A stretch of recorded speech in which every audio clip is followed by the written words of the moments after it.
Live from downtown Vancouver at the Vancouver Film School campus, it's time for EP Live.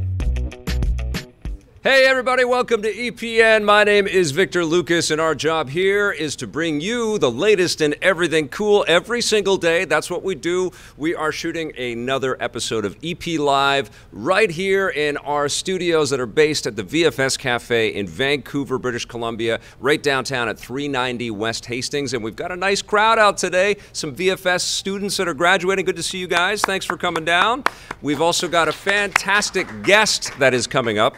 We've got the CEO of East Side Games, which recently has been working on the Trailer Park Boys video game that you can pick up for Android and iOS. We're going to be talking to Josh Nilson very soon. But first, we have a rundown to get to. But I've been told by Blake that I have to remind you of a couple of things. First of all, congratulations to the Hellboy contest winners that won tickets to the movie next week, as well as a very cool-looking hoodie.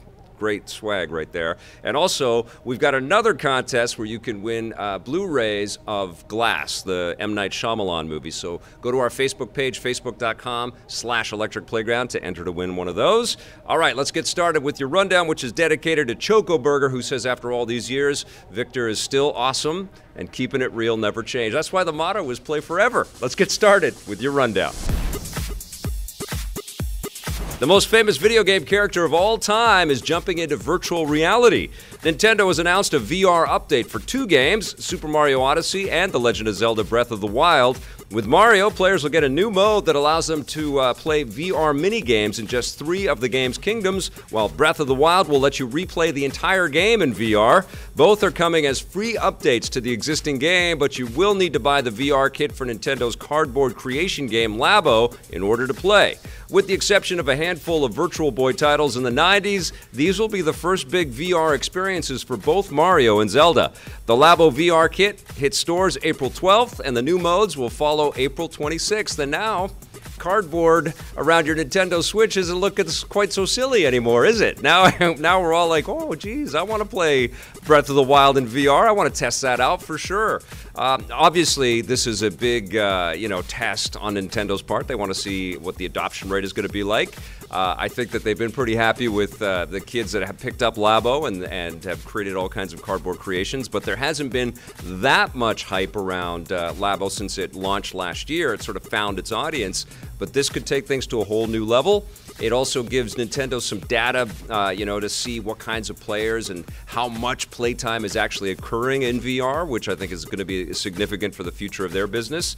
I desperately now want to give this a shot, so after we're done today, I'm going to be sending emails to everybody I know at Nintendo to send me one of these things. So stay tuned. We'll have some thoughts on this very soon, but I'm very curious to hear what you think. Let me know in the chat. We could talk about it in Let's Play and Chat a little bit later on, but also if you see this as an archive video, you can comment down below. I want to hear, are you excited to play Nintendo stuff in VR, even if it is the sort of quasi VR that they're offering through the Switch and the Labo VR kit.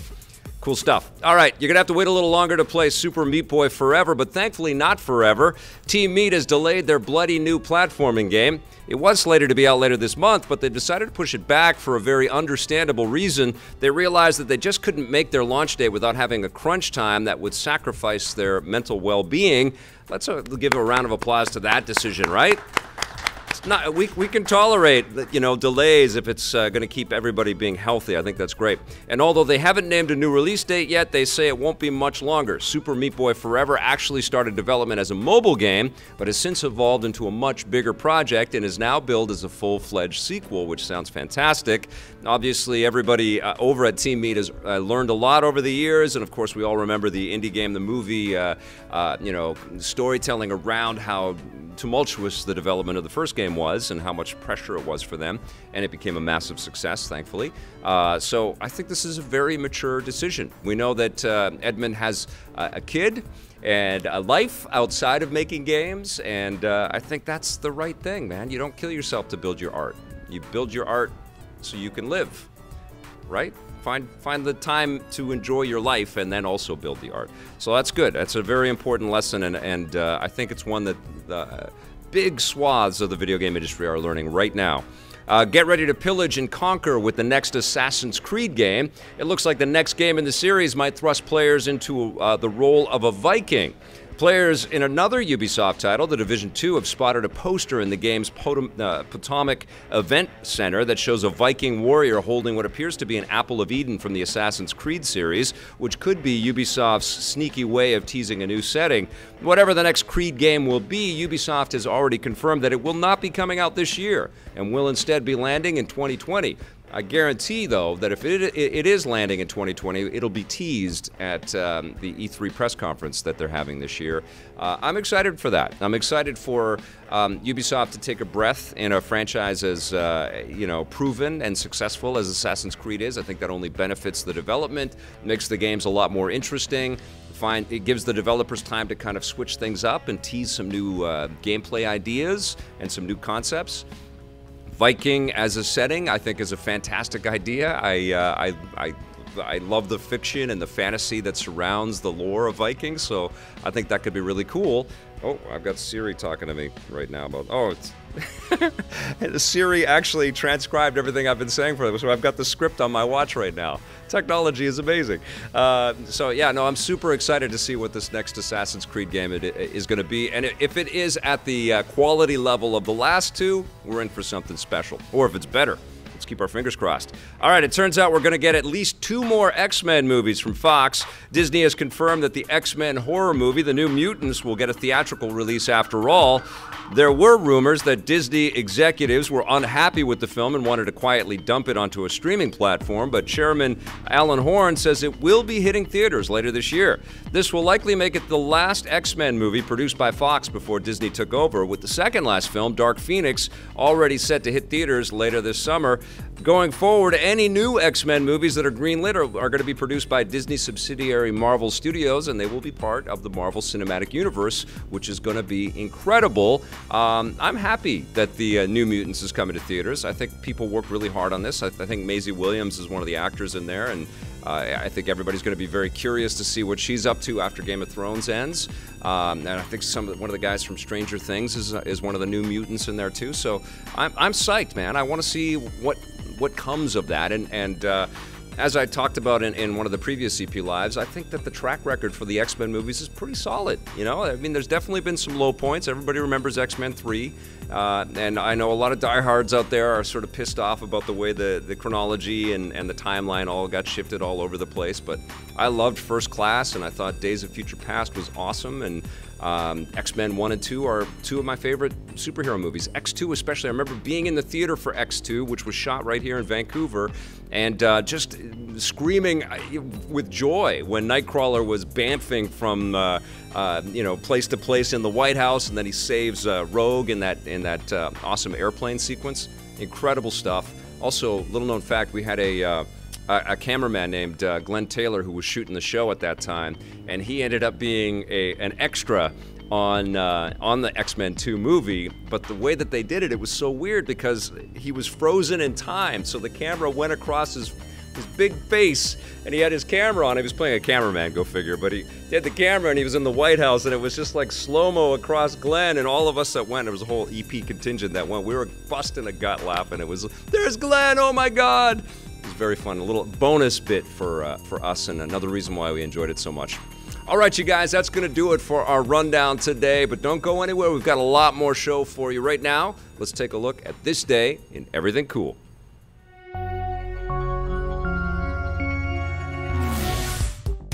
Welcome to This Day and Everything Cool for April 5th. Crikey! On this day in 1997, television audiences were introduced to a new kind of animal. The very first episode of the wildlife documentary series, The Crocodile Hunter, aired on the Discovery Channel, hosted by the now legendary Australian zookeeper and conservationist Steve Irwin. Unlike older, more straight-laced television naturalists, Steve Irwin had a less conventional approach, getting his hands dirty by wrestling with crocodiles, snakes, and other dangerous animals. This made him a huge hit with audiences audiences, and the show became a global phenomenon, spawning several spin-offs, imitators, and even a big-screen movie. It didn't last forever. Steve Irwin sadly died in 2006 after being stabbed in the chest by a stingray while filming a documentary. There are a lot of dangers in tropical locales, and on April 5th, 2001, PC gamers got to make one of their own. The very first Tropico was released on the PC and Mac, kicking off the long-running simulation series. The game was a tongue-in-cheek parody of other simulation games like SimCity, with players becoming a dictator of their very own banana republic with the ability to manipulate and control infrastructure, the army, and politics, all with the goal of staying in power. Tropico was a huge success critically and commercially, with players loving its blend of sim gameplay and dark humor. It spawned an entire series of sequels, and Tropico 6 is slated to arrive in 2018. A game that probably won't be getting a sequel landed on April 5th, 2016. Quantum Break was released on the Xbox One, the latest collaboration between Microsoft and Alan Wake developer Remedy Entertainment. The game spent years in development and had unique time-bending gameplay mechanics mixed with lengthy television-style cutscenes that dive deeper into the narrative. There was a lot of anticipation for Quantum Break, but sadly, it didn't deliver. Although the time mechanics were cool, the whole thing just didn't come together as well as it should have, and it failed to drive up interest in the Xbox One like Microsoft had hoped. The fact that the game forced players to download massive updates and patches in order to play didn't help with its popularity either. The failure of Quantum Break caused Remedy Entertainment to go multi-platform with their next project. It's kind of tough to see the heartbreak that is Quantum Break. I wanted to love that game, and I sure did not, but it was cool. There was some cool stuff about that for sure. All right, speaking of cool, we've got a great guest for the show today, somebody that I've admired for a long time, ever since I first met him at GDC a few years ago, but he's been doing some incredible things for his company. It's called Eastside Games. Everyone, please welcome to the stage, Josh Nilson. Good to see you. What is he? He's got something in his. What are you bringing here? You bringing gifts? What is this? Oh, we were talking about beer, and he brought a beer. Look at this. Good to see you. A couple pairs of socks for you there. This is Trailer Park Boys beer. Oh my goodness. Oh my goodness. Well, we're going to be drinking this. What is this? Official lanyard for you, which is the same chain that Ricky wears in Trailer Park Boys. Oh, that's awesome. That's so rad. And I got Trailer Park Boys socks. That's fantastic. Is it a pair for me and a pair for Blake? That's great. Or two pairs, depending on how the beer goes. Okay. You might need a clean pair of socks in the morning. Let's try not to get beer all over the gear. All right. Cheers, my friend. Cheers. This is the Trailer Park Boys' own beer. Stole it from Ricky's stock. That's awesome. This is what we drink down the. Do you think the Trailer Park Boys are watching this? Do they have the internet in the trailer? I don't know. If they do, it depends on how. Whatever Corey's set up, so it's not going to be good. Probably some 56K modem they got going there. No, they stole it off of a neighbor. Yeah, they stole it. Yeah. Cheers, man. This Cheers. is awesome. It's good to see you. Happy Friday. Happy Friday. And hold on, I got a swig. Hold on 1 second. Congratulations. That's pretty good. It's pretty good beer. It's good beer. Yeah. Do they make it in the trailer? Yeah, they make it like in. You can Actually, watch the episode. I don't want to know the big ingredients. Yeah. So you've been having a lot of good things happen. When we met you, I think you were just putting the deal together around Trailer Park Boys, Greasy Money, right? And now it's been out for about a year. We're going on. It's been out since it's our second year. Second year, okay. And so we're going on our third. We're coming up on our second birthday. Okay.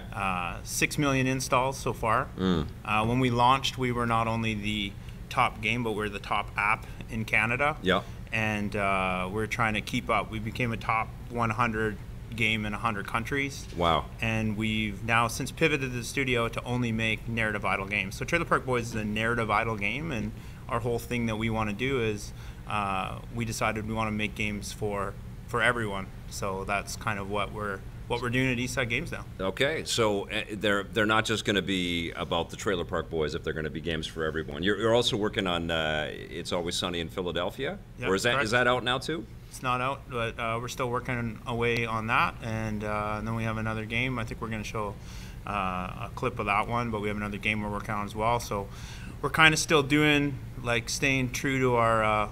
For people that don't know, back in the day, I made a little game that has over 30 million installs called Pop Farm. Yep. Now I'm moving on to digital trailer parks and, making everyone proud in the industry. How prescient were you guys with the creation of Pot Farm? Were you pushing the legalization movement that happened eventually in Canada? Did people were able to hold up the app and say, see, it works in the game. Why don't we do this in our country? Maybe. I don't know. I think what we found with Pot Farm, though, is there's a whole bunch of people out there that want to play games. Yes. And back then we were in the Facebook days, and now everyone has these devices in their pocket that can play any sort of games at all times. So the one thing we found with Trailer Park Boys is I'll meet fans that say, I don't play games, but I play your app, and they'll show me, and then we'll look at how much they've played, and they've actually played 100+ hours, but they don't identify themselves as gamers. Right. And I think that is amazing that we're just kind of hitting this new wave of people that are going to enjoy games as entertainment, much like it's just like a new wave of people that are going to enjoy games, and that's fantastic for the industry. Yeah, it's the labels that we have put on video games all the way along that have really detracted from the business growing, right? I mean, you came from the traditional console game development, right? Where did you get your start? Started at Relic. At Relic. So I worked at Relic. I worked on Dawn of War. I worked on Company of Heroes. Awesome. If I knew RTSs inside and out, and did the whole AAA development, and then this little platform launch called Facebook, and I really thought it would be great to get in there early and make just simple games, because coming from playing RTSs all the time, like, I just didn't have 2 hours to set up my game or commit like an hour to play a session, but I did have a lot of time throughout my day at Relic that I could just sneak away and play a game while I'm supposed to be working. So you saw that dichotomy. You saw it, and you probably heard from people that, I mean, RTS is like so granular to begin with. It's like an audience within an audience within an audience in a way, right? Yeah. And you saw that it couldn't appeal to everybody, and then you saw that there were emerging devices, and you had like the data right in front of you, and you took the risk and started your own business. Was it working right from the get-go, or was it stressful when you started Eastside Games? No, it's pretty much been, so we've been around since 2011. Awesome. And it's pretty much been a series of disasters, but we managed to survive. But I think that's just game dev in a nutshell. What really helped? What was the first disaster? Was it Facebook? Was it just making games for Facebook? The first disaster was just working on platforms that move fast. Yes. So mobile, Facebook, and now platforms right now. It's just these platforms move very quickly, and they have lots of customers that they have to work with. So your games can have extreme challenges. You might have to make sure that they work with all devices. Right. They could take down your game if you're not compliant for just technical issues. Yes. And it's not like working for submission for console or even AAA, where it's very rigid and you will have months to do it. You might have, there's a new security flaw and you have to get this fixed in weeks, not months. Oh, wow. And so it's a series of learning. I'd say. I'm curious about this, because that, I guess, would put a huge emphasis on hiring the right programmers that can deal with this stuff on a fluid kind of living basis, right? What percentage, how does that correlate with what you remember from the Relic days? Do you have mostly programmers and then and people that are always looking at the networking and always looking at, because you have multiple devices on Android and you've got, Apple always sort of refreshing their OS, so you've got to have programmers ready to go all the time. I mean, the one thing that we talk about all the time with schools and with crowds is that mobile is completely different from what AAA console has taught you what they need. There's a whole bunch of jobs in it. Merges into interactive media, merges into marketing, and people that know how to do data, and then people that know how to kind of do more product and project management. So it kind of goes back from a blend. I started in tech in working at startups. It's kind of a blend of startups / with game production, and then you also have you're able to be really, really close to your fans. And you have to listen to them and react very quickly. Yeah. So it's not like the days where you get all the information from your fans, you have some time, and then you make a patch and you release it. It's like you might have to put that fix out in hours or minutes versus you can't wait for all this time because you put something in that is affecting the game. So Josh, is this fun? This sounds like hell to me. Is it fun? Is it still a fun thing to do, to make games like that? It's amazing. It's really, really good to be able to put something like, there's never been a better time to make games. The platforms we're working with right now are absolutely world-class and fantastic. To work with Google Play and Apple and Steam and Facebook, and to put stuff out right away and be able to have customers come and play it and give you feedback and say, I like it, I don't like it, and then be able to we have tools that we could change those, change everything on the fly is pretty amazing. For example, right now in Trailer Park Boys, we have these great events that we're able to kind of tie into the real world. So we have a big event right now in Trailer Park Boys that's the wrestling event, and we've had over 100 of these events so far. And so we're able to supplement the game with these events. Sometimes they kind of tie into stuff that's happening in the real world right now. Yep. And it's really good that you can, like, I see it as games now, mobile games, or how we make them, is just part of sort of this media circle that I see, where it's people will watch the show, they'll play the game, they might go see the performers live, and then they get excited about the brand again, and then they could come back and play the game, and so we're just part of that media, that canon in the universe, because we're consuming so much content that people that are making these IPs are just running out of content all the time because we're consuming it instantly. Yes, and I mean, the Game of Thrones Conquest game is a massive success, and I think it's partially because of that. People want to stay in that universe after the show is done, right? They're waiting and they're waiting and they're waiting. It's interesting you bring this up, and I used to work in games for a very small amount of time. I was working at Black Box on a NASCAR title, and when I was there, I enjoyed it, but it was slow. And I'd come from making weekly television. I'd come from shipping something on a regular basis. And when I listen to you, it feels a little bit like you guys are sort of at that crossroads of shipping a TV show as well as a game. It's like you're constantly shipping something. Whereas where you came from, it was a long haul, right? It took years before you guys could hit that send button or the print the CD button. Yeah. And it must be a huge change. Yeah, for sure. We also make a lot of content as well. So the biggest change that's happened in all games is you have to interact with your fans more than the game. So we've also had close to that, 56 or so shows. We do a few shows per week live on Twitch and on Facebook Live, just another way to interact with our fans, to say what content's coming up, because now we're finding our fan base has never watched like they've never used YouTube or Twitch or Facebook Live. Right. But now they watch that like that's their show. So I think that's also really. Do you have it really embedded cool. in the game itself? Can people watch it, right? Or are there links within the game that they can just click on it and they can watch the content that you're making? It's on our wish list. Yeah. If you're ever looking to be a product manager, come hit me up. I love these ideas. That's great. Yeah. Are you taking notes, Lucas? Man. Yeah. Taking notes? Yeah. Everyone back at the studio is like, "You're never going on that show." That's cool, man. So you mentioned that you've shifted more into narrative. So before it was more simulation and sort of you've taken your RTS kind of background a little bit and building mobile apps and Facebook apps that kind of leaned into that. But now you're working with scripted shows, and I guess you're writing like episodes, or stories based on the stories that you're licensing.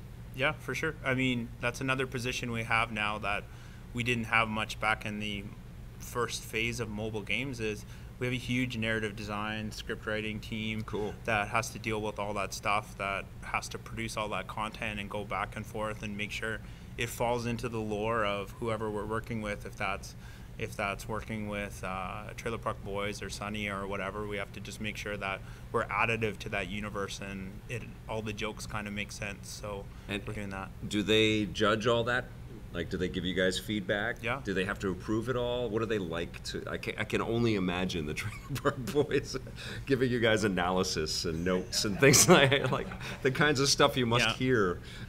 Well, first of all, everyone knows Ricky learned to write by only reading instructions on the back of frozen food that he cooks. So he writes everything on a smoke package, and then he just gives us that feedback, and then we go ahead and put it through that way. So you guys get mailed crushed cigarette packages. Yeah, and if it's with scrawl on it. And if it's Julian, we just slip them, 2 or 3 $20 bills, all greasy style, and he's just like, "That's good. You can push it through." So depends who you're dealing with, I guess. Yeah. Yeah. Have you spent a lot of time interacting with the stars of Trailer Park Boys? So the boys are, they always got scams going. They're just like that in real life. They have always got some sort of greasy thing happening. So we do meet them from like time this? to time. Yeah, they've got their whiskey as well and a bunch of other things that they do. But we meet them and go through kind of what we're going to build with them, and they're really involved. The one thing about Trailer Park Boys is they have the best fans in the world. We're only building games at Eastside Games that I'm a huge fan of, so cool. Everything that's coming up I'm a hyper fan of.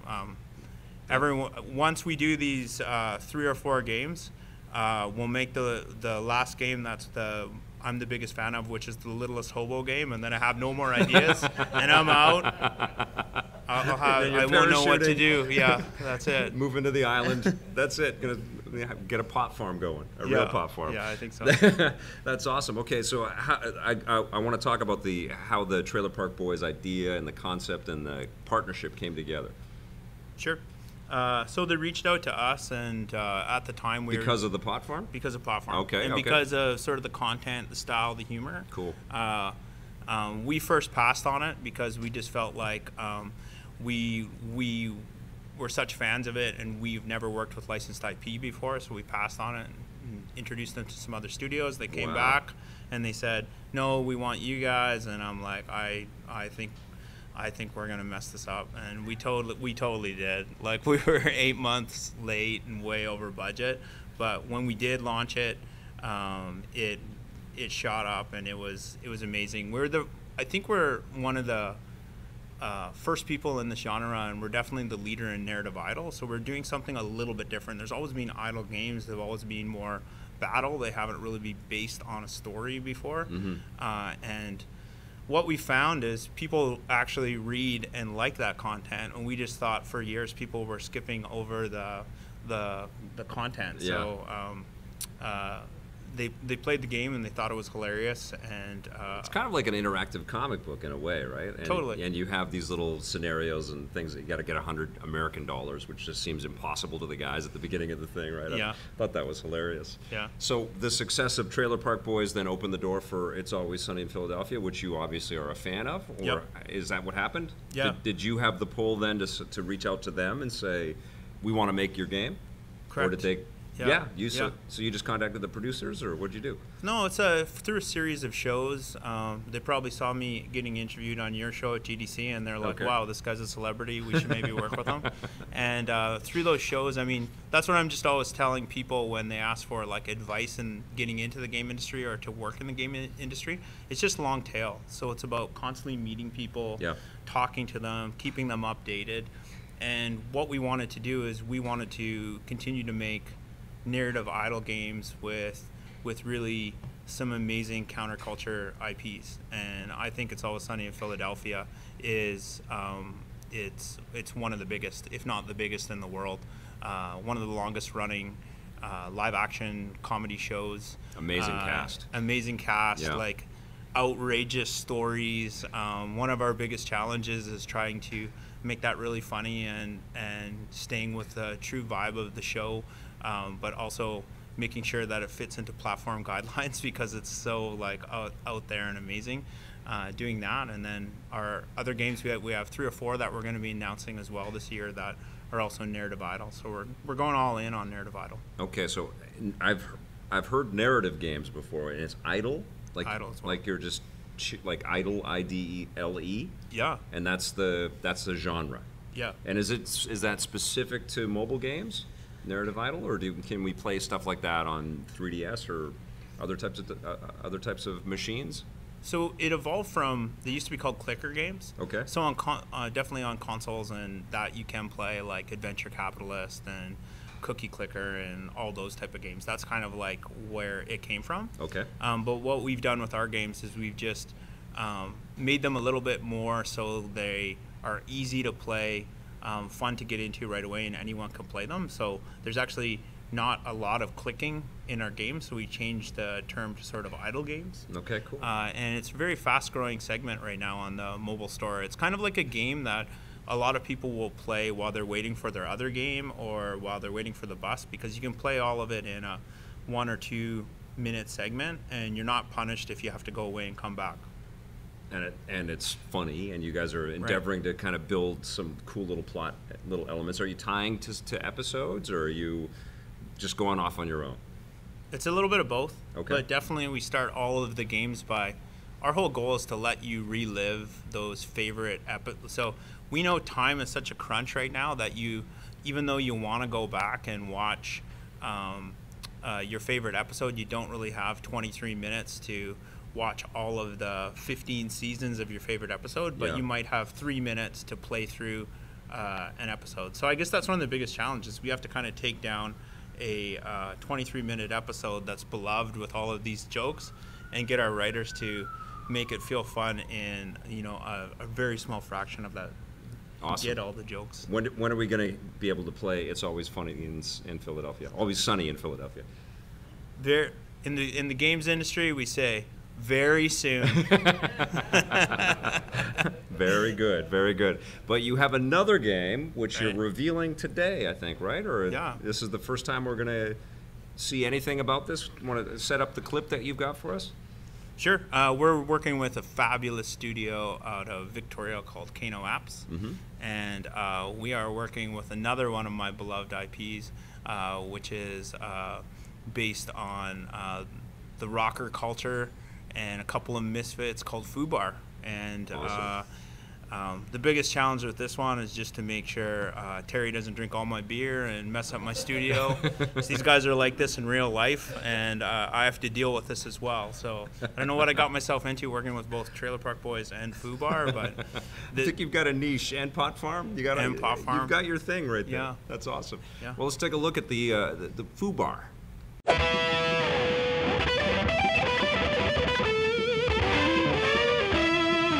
No way, they announced the game. Oh, sweet. Now I can diddle myself on the phone. Hey, guys. Kano, Eastside Games. I just want to say thanks a lot for all your fucking hard work you're putting into this game, for all the time you put in, conversations, good work, and grinding it out every day. You know, I sat here dog fucking, so thank you all. We got a new game coming out called the Fubar game. Oh, what are we showing them? This is the social media place. Oh, they're right on. Yeah, like, are they there? Or there? Whatever. We'll just like. Fucking right. Oh, that looks so great. And I hope our Fubar is watching this Fubar clip right here. We've got a guy that we call Fubar that's been a part of EP forever. That's amazing. Congratulations on that. But I want to talk to you a little bit about the BC video game and the Vancouver-based video game industry, which has taken some hits. We've seen some big studios kind of falter. It seems to be, I get the calls from all of the sort of traditional media, come on in and tell us about all the bad news. You know, a studio has gone down. What does that mean for the Vancouver economy? And it's like, I'm always like, you know how many indie studios there are here? Do you know how many people make games that are not a part of Capcom Vancouver? Rest in peace. You know, like there's lots and lots of stories out there. How is it doing? How's the Vancouver industry doing? The Vancouver industry is actually doing very, very well. Cool. I think we go back to the narrative of 7 years ago or 8 years ago when some bigger studios left, and we continue to talk about that story. But what we haven't talked about is when those studios left, that they've left behind some fantastic people that have grown and made a whole bunch of studios. So, for example, we have 10 homegrown successful studios here in Vancouver that have over 50 people, that have local owners, that are all profitable. So there's a whole bunch of them, like A Thinking Ape and Iugo, Hothead, Skybox. Ian Verscher's company. Yeah, Session. Yep. I always forget his company. He always tells me about that. Yeah. So I always forget someone when I say the 10, but there's like 10 of us. So that's really, really huge.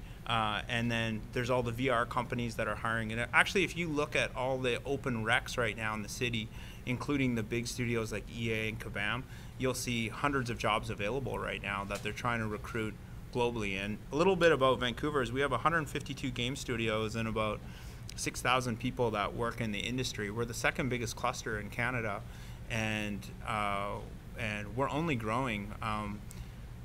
Just yesterday in the office, there were some people that were former Relic people that started their own studio. They're going to grow from the Gasket Games. They're going to grow from 5 to 30, and then another studio that came from Bandai Namco closure. They're starting some new work, and they're starting a new studio. And so there's all of this chatter that's actually happening, and they're building these cool games and doing that I think kind of gets missed in the news because that's just the nature of the news. Yeah, they like the bad news gets the ratings, I think, right? Yeah. Yeah, sucks.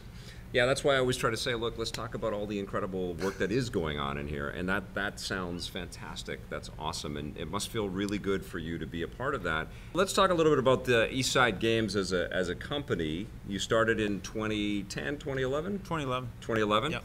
And how many people did you launch the company with? Started with 12 people, and Cool. now we're about 80 people with 2 studios. I have a small studio in Nanaimo that takes care of all of the Pot Farm legacy stuff. Still a lot of people playing that Pot Farm, Bud Farm games right now, so there's still a lot of people playing that. That's awesome. And I guess you kind of have to budget for that too, right? You don't know, when do you know when to turn it off? Like when do you know, like, you can't hire any more people? You can't pay people to keep working on something. Like, do you have that planned out and mapped out? Because these games can have a life of their own and keep going forever. Yeah, I mean, that's another thing that's changed in games is, I think it's changed in AAA as well, is you don't always just look at launching a new game. Now we look at extending the games and thinking more in a television line about continuing the content. So you'll hear that term live ops a lot more. We're looking at running games for 4 or 5 years, having fans that have played for that long as well. Cool. You mentioned Facebook and you mentioned Steam. Are you thinking of, we've got the Stadia service from Google coming pretty soon, and that there's going to be the Apple Arcade, and there's lots of different sort of new options that are coming to the table. Are you guys as a studio thinking maybe there's businesses to be built there, or business to be built that way, like I don't want to say a AAA budgeted Trailer Park Boys game, but I imagine fans of the franchise would love something like that. Would you guys ever consider that kind of model? Yeah, for sure. I mean, the best thing about the games industry right now is there's so many new platforms. So you mentioned all those new platforms they mentioned are amazing, and then there's also Facebook Messenger games that are hitting millions of people that people are playing on a daily basis. Those instant games? Instant games. Yeah, they're really cool. And Snap just announced their new game platform. Right. So that's going to grow. So I think that just goes back to everyone's playing games all the time, and I think that's fantastic. Like, as much as what we like to say at Eastside Games, what we look for an ideal game is you wake up in the morning and you have your coffee, and instead of opening up your Facebook and Twitter and email and getting bad news, we want people to open up our game, play it for a little bit, feel good about it, and then start their day. And we're finding more and more people are kind of getting into this habit that instead of watching the morning news or reading the newspaper, they're playing a little game and then going about their day and kind of progressing throughout the day. That's awesome. And I think our games can definitely be, the games you play can be a supplement to games that you play as well at night. That's awesome. And you can only imagine that if more and more people start doing that Instagram and Twitter will start doing, instant games and different ways to get into games, and gives you guys more platforms. And I think you're absolutely right. I think that we have done such a disservice to the medium by putting it into boxes and making all these different sort of rules for people to be able to access all of this stuff. And I'm glad that you found a way to kind of carve out your own destiny. Thanks. When you started in this business, did you ever think that you would be running your own studio and sort of mavericking your way through how to get your work out there like this? No, I was like, I'm lucky if we survive 6 months, man. Like, I'm not making a game about a pot farm. Like, come on. And then, and then here I am being like, let's do Trailer Park Boys, let's do Fubar, let's do Sunny. So it's like, I think I think what we realized is there's a lot of just demand for content, whatever you make. So if you're making a game out there, you're thinking about making a game, just know that there's a lot of demand for content and whatever you need. There's a whole bunch of subcultures that are into that you're gonna find the fans in order to do that. He's looking at you guys. He's looking at you students from VFS, the game design program. That's awesome. One of the things that's become clear to me in our conversation is that when I would talk to developers about creating for PC, it used to be a nightmare because there were sound card conflictions and graphic card conflictions. There were all these different versions of a PC that were going out there, but they were sort of one SKU. It was one demographic, but this preponderance of different game platforms now just means more people coming in and finding a way to play. So it's not as intimidating, even though you have to have programmers that can adapt and solve and find a way to port and work with all of these different things. You know that every one of those is an open door to a new audience.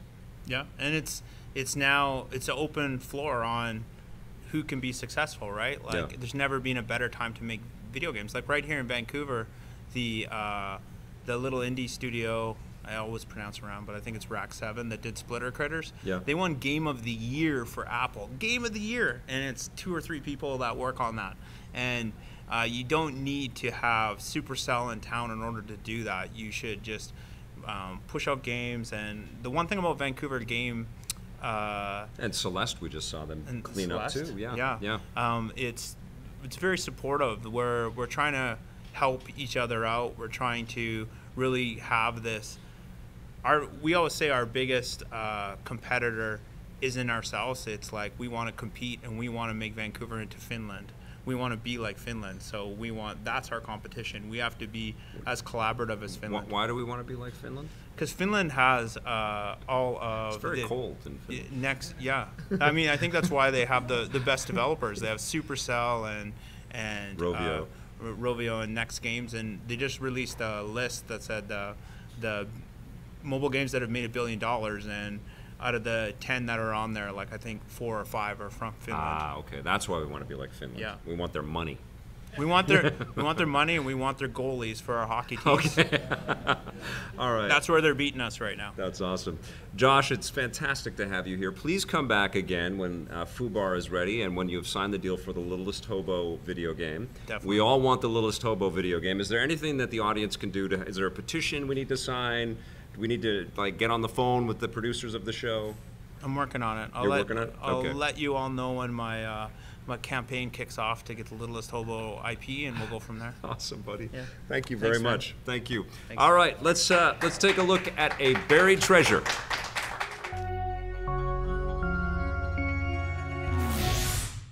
So Vic asked me to do a few buried treasures, and I agreed because the TurboGrafx does not get enough love on EP, but today it does 100%. And I'm going to talk about a game that a lot of people argue over all of the time. Some people love it, some people absolutely hate it. I fall into the I love it category. I love Keith Courage in Alpha Zones. This is a launch title that was packed in with the TurboGrafx. Really, and it's an action platformer. It's kind of like a Mario style of game. You play as a character from an anime called Wataru, and you go through the level and you fight very easy monsters, and you use your sword, like your laser sword, to cut them down. You do action platforming, jumping from a platform to the ground. It's very simple. You can go into shops and buy items. There's nothing that's that crazy here. But what is cool here is when you get to the end of the level, you finish that, you jump in your giant mech suit, and you have your laser sword, and you go and cut down enemies after enemies after enemies.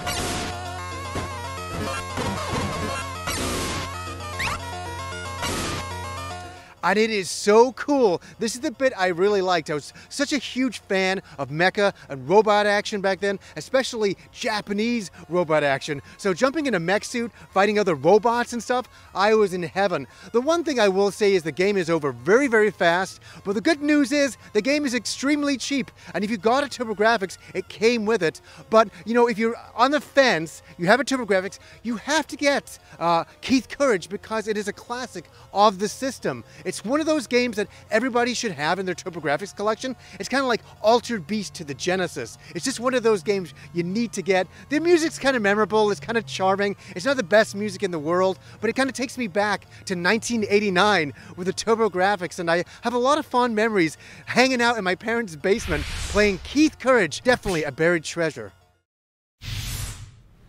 All right, you guys, last week I got a very fun spring IFIC code, and I had time to play the game a little bit, and I've got my thoughts on it. Here's my look at MLB The Show 19.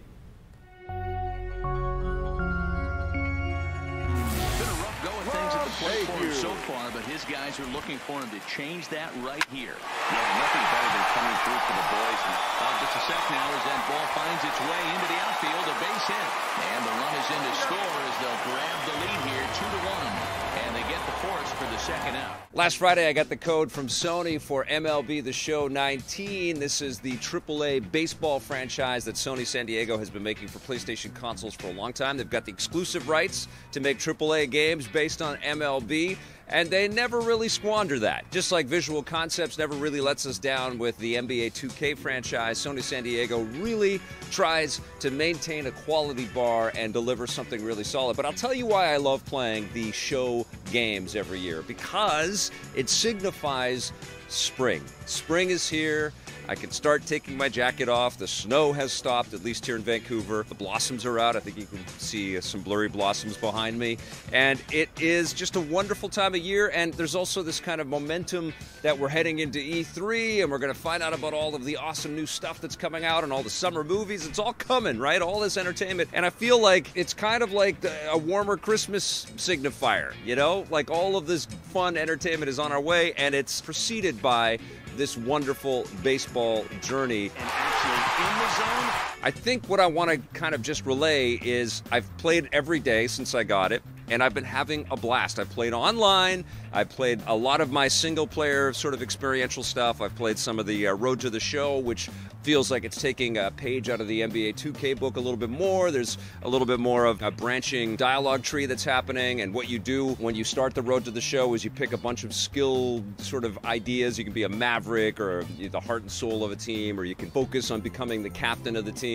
Based on those decisions at the beginning of the game, you're given dialogue branching that you can attribute to your player, and it starts to change the relationships that the player has with the coaches and the other teammates and the people that you're going to be playing against, which is pretty damn rad. So you get sort of sucked into the world of this player that you've created and the social media kind of life that they create for themselves and the relationships that they have within the game. Amazing. I mean, if you could talk to the young me sitting there playing, baseball on the old Atari 2600, that someday in the future we would be having conversations in locker rooms with the different characters that we create in a baseball game. It's just mind-blowing. So you've got your Road to the Show, which is the true RPG experience. You can march to October, which I think is probably the most wonderful addition to the game for someone like me. It kind of makes the game feel like it could have a subtitle, MLB The Show 19, Baseball for Busy People, because it really feels like Sony San Diego has said, look, we want to let you try to have like a campaign type of experience, but we understand that these things could take hours and hours, and you've got like 162 games in a season. A lot of people don't have time to play all of those things. So the March to October lets you just play key moments in a season. So you just drop in, you pick a team, and then you drop in for like the end of a game. Maybe there's 2 innings left. Maybe you've got men on bases and you've got to try to get one of them in to win the game and sort of progress. And there's momentum that's attributed to your success or non-success on the field. So you can get a little hotter or a little colder based on that. And you're trying to win the World Series, so you're trying to get there as quickly as you can, which I think is fantastic. There is also a moments campaign, which I've always loved these things where they create historical moments within the game and they drop you in and you get to play as, Babe Ruth for a second, or like superstars from golden years in very cool moments. It's all recreated for you, and if you manage to get that home run or if you manage to get a runner in, there's a little bit of a celebration and you access the next moment, but then you're also accessing the rewards that sort of come through all of these different modes, which leads to the Diamond Dynasty mode. And this is where things got a little confusing for me, because clearly this is the monetization model on the game. This is the card pack model of MLB The Show 19. You know it's in there. All the sports games have this thing. They took me into the mode for the first time. They took the controls away from me, and the cursor just started going to all of the different things to unlock, and here's your reward, unlock this is your card pack, you put it in your locker room, then you take it and you put it on over there, and I'm just watching everything. I'm like, am I controlling? What is happening? They're moving everything around here. There's all of this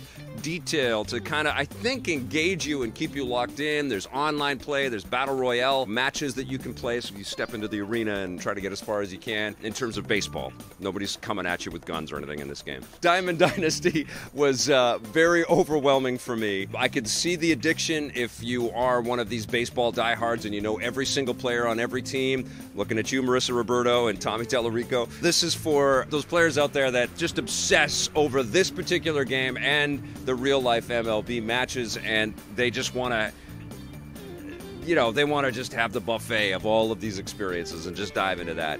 It was too much for me. Swing and a miss. There's so much depth in this game. Can I breathe? Okay. Is it fun? Hell yeah, it's fun. It's super fun. The batting and the pitching dynamic is incredible. I'll tell you, it's just as much fun to be the pitcher and pull all kinds of cards out of your sleeve and just surprise the batter, whether you're playing an AI opponent or somebody online or somebody beside you. It's really empowering. Fielding has vastly improved as well. A lot of the animations. I did see every once in a while my players would be running for a ball that just sort of curved.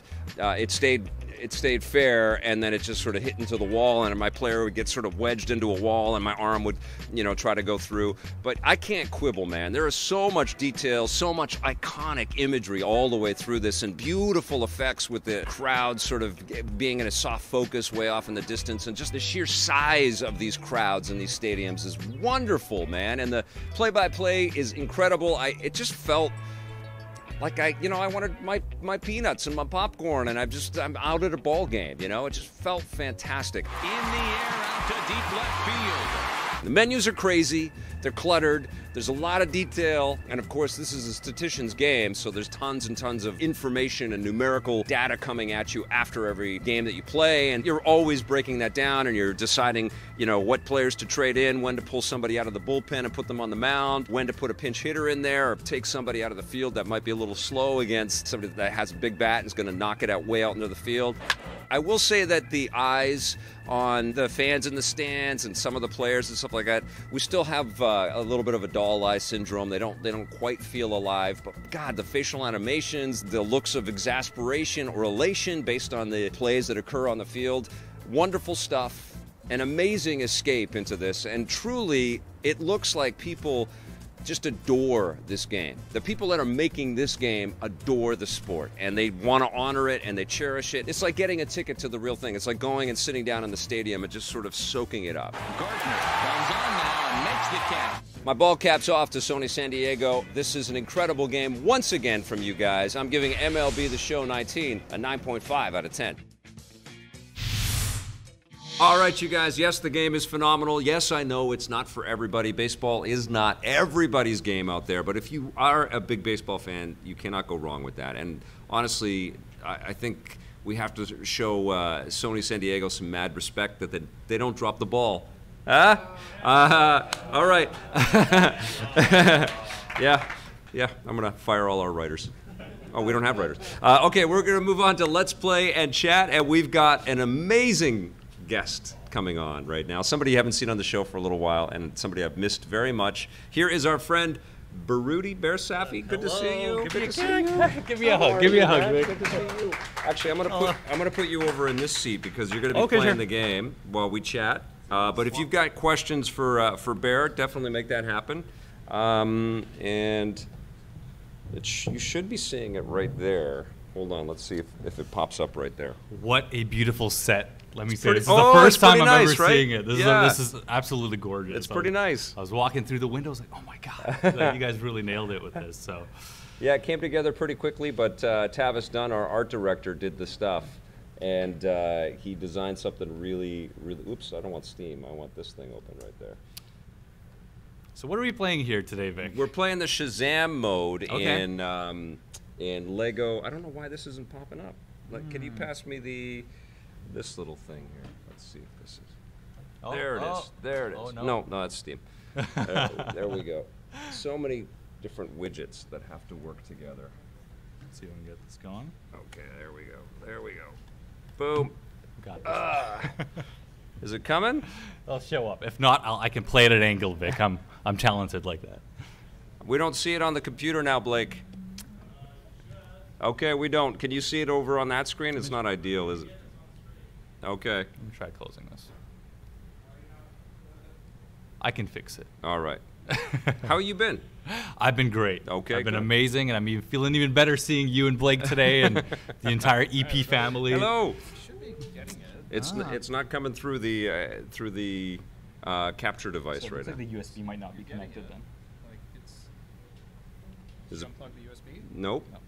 I didn't unplug anything. I have had some beer though, so that might that might be the answer. Vic, I'm gone for a few months, and I come in. You're doing a live show, drinking beer. Looks like it's working here right now. I didn't spill any beer on wires though. Okay, it's coming. There All right, you there go. it is. Hey, Woo! we're good. Okay, We're good. So we're actually right at the moment. Yeah. So once you get into this, Okay. and it's you should be once you press resume. Oh, you set wait this a all sec. up? It's all set up, and it's right. not invert. Oh, you remember, Vic. Yes, You it's- remember that I'm an There you inverted go. player. You're falling. Anyone here an inverted player? No. Oh God. I am. I'm one of the weirdos. Nice. I'm one of the weirdos. Lucas is, and Victor Lucas is. All right. Okay. All right. Maybe there's some correlation there. Okay. So you're falling. You're the bad guys, right? You're Shazam. You're fighting Yeah, you're the bad Dr. Shavana. Is it? See, that's the problem with Shazam. Nobody knows what the bad guy's name is. Oh. I don't remember. It was Mark Strong, the Mark Strong character. So Zachary Levi, I think, does the voice in this game, which is pretty cool. Yeah, you and John reviewed the movie. Yeah, I mean, you seem to enjoy it. Like, it was the all back right. half was awesome. I Yeah. tried and hiding. I just didn't as believe Bruno all the Billy kid stuff, Batson, but Freddie and me would still need to it's sneak weird that past these Savannah huge if we movies wanted are to coming escape. out, and Lego is the only sort of adaptation. You know, like we don't have a massive Shazam game, which would be fun. It'd be a kind of a risky bet, but. You know, we're all going to go and see this movie. It's going to be huge, right? It's going to make $100 million at least. Why wouldn't there be a game coming out around this stuff? But there is. It's just it's a Lego game. I don't need magic to use So this. now you're Billy Batson and you're running around. So if you've got any Ooh, what do questions or comments, you know how this works. Shoot them our way. Try to do all caps if you can. You can take a selfie in this game. How many games have added selfies? I know. It's a big deal. VR Grid is invert. Thank you, sir. Yes, thank you guys. Thank you. Some of you still exist. I saw. Are you invert? I'm invert. Oh, you are. I'm an invert player. Well, let me fix that for you then. Did you change it back from Yeah, invert? it's not invert. No, I'm an inverted player. That's awesome. Yeah. Oh, you're my I brother. mean, wasn't GoldenEye on N64? Did you not have a choice in that game? I thought it was like automatically invert. There's a few games in the past that were invert only without any option to change. That's what trained me. Yes. It is. Invert is on. Great. Okay. Great. It is. Oh yes, because it took all my settings. Okay, so you're all set. Okay, great. I saw Victor No Party Foul Lucas. Yes, I know. The dialogue in the game down. Okay. 1 second. Well, you know how to do this. Yeah, I got turn this. a dialogue. You've played a video game or two. Thank you, Vic. Thank you. you. All right. Cool. I saw VR Grid had mentioned that he's going to get the Labo kit. That's awesome. 5. I think that's super cool. Question from Blair Farrell: did you have the opportunity to play the Mask of the Phantasm content in the game yet? No, I didn't. I've got it downloaded and I want to check it out. This was the catalyst. I wanted to see what this was all about because the Shazam stuff in Shazam, it really delivers. It's really fun, and it kind of looks almost like they shot it on video in some ways. You know, like it's like a low-budget superhero movie, but that kind of adds to the charm of it. And so the effects were kind of sold in a very interesting way in that film. Yeah, So it's like the first like lighthearted DC movie. Yeah. You know what I mean? I feel like they've been trying to go really dark and gritty. And I know Aquaman was a bit of change of pace, and obviously Aquaman was like overwhelming though. Like they just just did everything. I didn't see it. I heard from you that they did everything. They just threw everything until they pummeled you and said, "You like this movie, right?" Yeah. They had a Warner Brothers studio at the time. You liked our movie, right? You saw all the money we spent. There'll be something you like about this. Yes. So I have not played the Mask of the Phantasm stuff yet, but I totally will. Yeah, it's like the animated series material. I almost feel like Lego buries this stuff, and I feel like if they sold this weekend as a standalone little side game for like $10, people would go, yeah, I want to play a Shazam Lego game and download just this as a side thing. I don't know why they don't do that. Yeah. That seems crazy, right? Did you see Ed Boon's tweet about doing a Marvel versus DC Yes, I game? did. Yeah, he's just been. I mean, it's fantastic that we're getting so many superhero games, and you know, we're probably living in the prime time right now to be a superhero fan, right? Yes. But it's great. It's great to see these discussions happening, and you know, I feel like they've always nailed it with the Lego games. I've talked too. to Ed many times about the I Marvel versus. know. I'm sure everybody that talks to Ed talks about a Marvel versus DC game. I know that's going to happen. Jamie, you had a question? This is DLC for Lego DC Supervillains. That's what's confusing about this, right? Like, this feels like it should be just this fresh thing. And even the Batman animated series DLC, it's buried in this game. So in this game, which is cool, you play as the bad guys, and you've got to go off and beat all the good guys, which was a nice idea. And you also create your own character, and so it's a fun diversion from the regular superhero stuff that they normally do. But they always bury, and this was true with the Marvel and the DC games, they bury these awesome DLC packs. Like, there was a Spider-Man one in the Lego Marvel Superheroes game, which was almost like the Spider-Verse. You had all of the different Spider-Men throughout the ages in it. It's incredible. And my favorite one is they had an Adam West Batman mission in Lego Batman 3. And I had kind of written off the game because it wasn't as good as Batman 2, like the full game. Lego Batman 2 was great. And so I went back to Lego Batman 3 and I downloaded the DLC, and the Adam West stuff was like, it was incredible. They had the whole theme, and they had him voice all the bits, and it was like watching episodes of it. And it's, why didn't they just release that as a separate thing? But did anybody know that they did that? Right? That's nuts. And wouldn't you be interested if Lego said we're making a 60s Batman mode, or it's a 60s Batman minigame? That's crazy. I feel like they make too many of these games, and then they make too much DLC, and they kind of throw it out in and people don't even know how to access it, let alone play it. You know, it's crazy. Honestly, it's probably what led to Lego Dimensions not surviving, is because there was just too much coming all at the same time. Even though the core designs on all these Lego games, there's a familiarity, but they're solid. They're proven. Like, people are pretty damn happy with all this stuff. Yeah, I think it comes down to, like, just the oversaturation of content we're getting, right? You know, you look at the Nintendo Switch store a year ago, and it was really clean. There was just a select handful of items. You go in the Switch store now, there's these like 50-cent, you know, mobile terrible games on there. Like, why is this even here? Yeah, it's a lot to take in sometimes, and it's overwhelming. Yeah, it is. It's definitely there's a lot of content out there. But you know, we have to remind ourselves, like with our conversation with Josh today, is that we're the hardcores, and we pay attention to all this stuff. And a lot of people just like what they like, and they go and find a thing that's attached to something that they like because they have slivers of time, and they just go and focus on all this stuff. You know. But yeah, I mean, I think every gamer out there knows that there are lots of missed opportunities and lots of things that we will always want because we buy all of this stuff and we love all of this stuff. We're obsessed. How have you been? What have you been playing? What have you been obsessed with? Okay, I've been. Can I pass the controller to you? I have no idea what to do in this part. Yes, you can talk. I've been a little disappointed in myself because I've been, you know, I'm usually the type of gamer who doesn't really follow a lot of trends. I play what I want to play. I'll go back and I'll play a lot of old games. Yes. You guys know I play a lot of fighting games. So, you know, fighting games not a very mainstream genre, I would say, for the game. But used to be.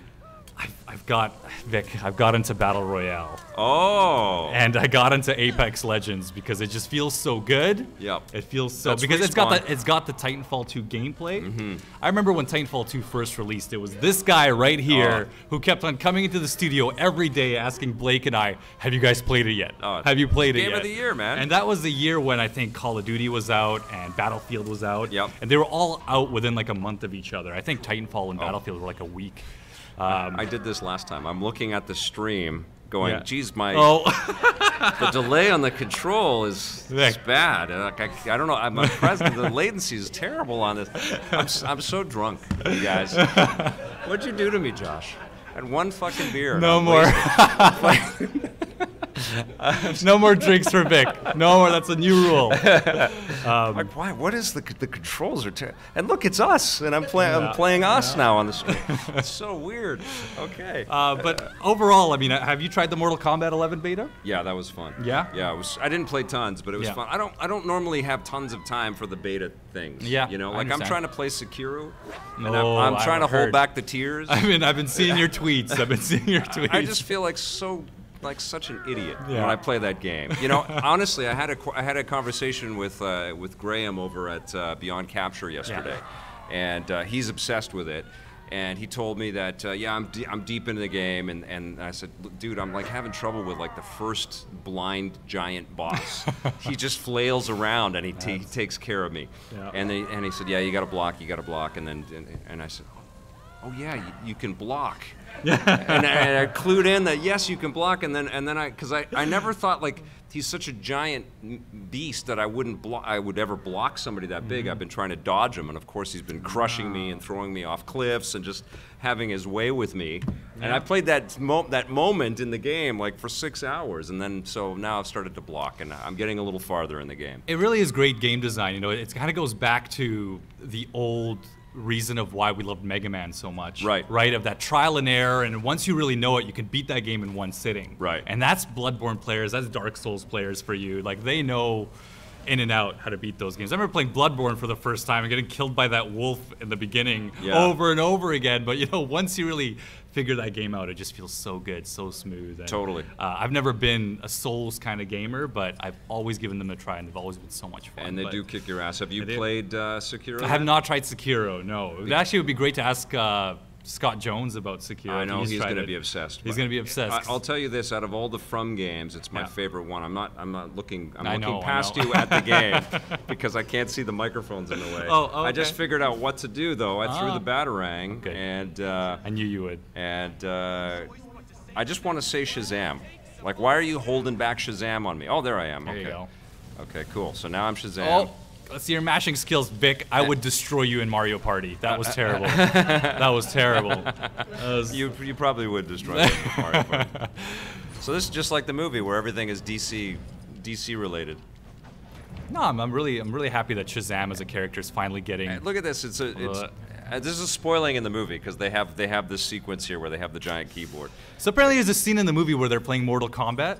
Yes, there is. Okay, because I mean, this has gone public. This is not a spoiler. All right, it's been all over Twitter. Who's going to see the movie? Are you guys going to see it? Not this weekend. You're going to wait? Yeah. It's okay. About half the room is going to go and see this thing. One last question, and then we got to wrap it up, you guys. Follow up to the fan-made buried treasures. If I film something, where should we post link it? Just saying. I'm sorry, I have not sent a message to the EPN members. I will do that tonight. But yes, we want to put some of the fan-made buried treasures. I think that'd be so much fun. I've loved that content, and we've done it in the past. I think that'd be great, don't you think? I think that'd be awesome. I think it would be also really cool if all you guys at the EPN family would take some of the clips from the live shows and kind of make funny montages of just all the fun moments that have happened over time. I think there's just been so many great moments, at least when I've been watching. It'd be great to kind of compile them all into one to really promote. So yeah, do whatever you can to kind of help spread the word. It all helps. It's really cool. But we're very happy that you're here. Thank you so much for watching. Thank you for hitting that like button and that subscribe button. We got it. You got us over 38,000 today, which was nice. You know, we can keep growing. A million more. A million more. We just need one more million, and then I'll retire. No, but thank you so much for all the support that you give us. We really appreciate it. And make sure you check out all the other content that we've been making.